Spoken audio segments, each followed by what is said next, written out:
Clip number 999۔ اس clip میں آپ قرآن پاک کی سورہ شعراء کی آیت نمبر 67 سے 71 تک کی تلاوت، ترجمہ قرآن اور تفسیر قرآن صراط الجنان سماعت فرمائیں گے۔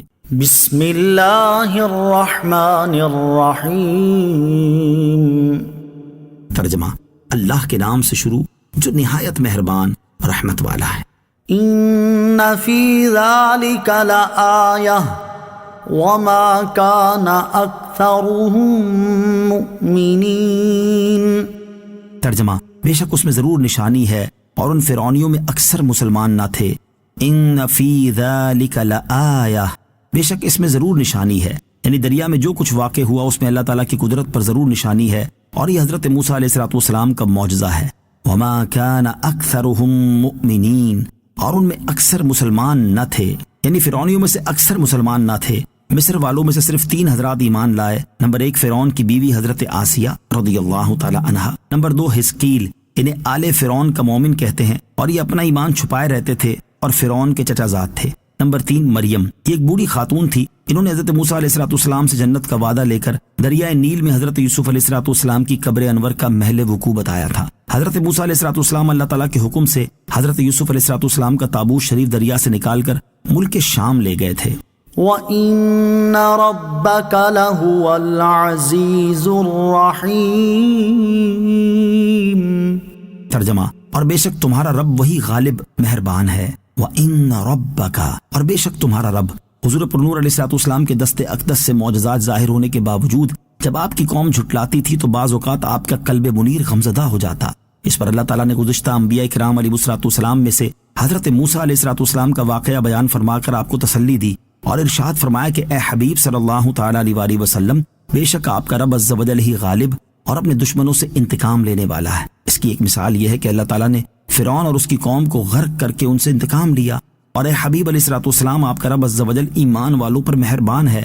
اور اس کی ایک مثال یہ ہے کہ اللہ تعالیٰ نے حضرت موسیٰ علیہ السلام پر ایمان لانے والوں کو غرق ہونے سے نجات دے کر ان پر مہربانی فرمائی۔ لہٰذا آپ اپنی قوم کی اذیتوں پر اس طرح صبر فرمائیں جس طرح پچھلے انبیاء کرام علیہ السلام نے صبر فرمایا۔ وَاتْلُ عَلَيْهِمْ نَبَأَ إِبْرَاهِيمَ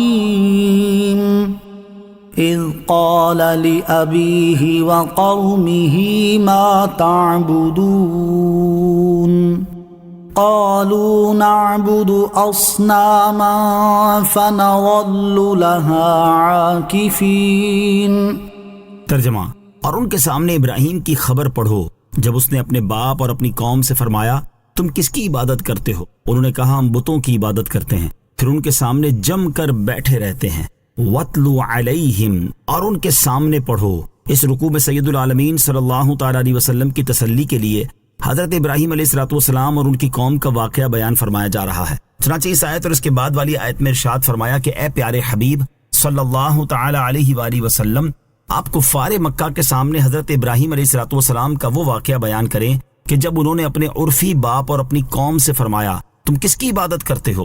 حضرت ابراہیم علیہ السلام جانتے تھے کہ وہ لوگ بت پرست ہیں، اس کے باوجود آپ علیہ السلام کا ان سے یہ سوال فرمانا اس لیے تھا کہ انہیں دکھا دیں کہ جن چیزوں کو وہ لوگ پوچھتے ہیں وہ کسی طرح بھی عبادت کے مستحق نہیں۔ نوٹ: یاد رہے کہ اس آیت میں باپ سے حضرت ابراہیم علیہ السلام کا چچا آزر مراد ہے۔ اس بارے میں تفصیلی معلومات کے لیے سورہ مریم آیت نمبر 42 کے تحت تفسیر ملاحظہ فرمائیں۔ نیز اس واقعے کی بعض تفصیلات سورہ انعام آیت نمبر 74 تا 83، سورہ توبہ آیت نمبر 114، سورہ مریم آیت نمبر 41 تا 49 اور سورہ انبیاء آیت نمبر 51 تا 70 میں گزر چکی ہیں۔ قالو، انہوں نے کہا، حضرت ابراہیم علیہ السلام کے سوال کرنے پر قوم نے جواب دیا ہم بتوں کی عبادت کرتے ہیں۔ اس کے بعد فخری انداز میں کہنے لگے کہ ہم ان کے سامنے سارا دن جم کر بیٹھے رہتے ہیں۔ صلو علی الحبیب صلی اللہ تعالی علی محمد صلی اللہ تعالی وسلم۔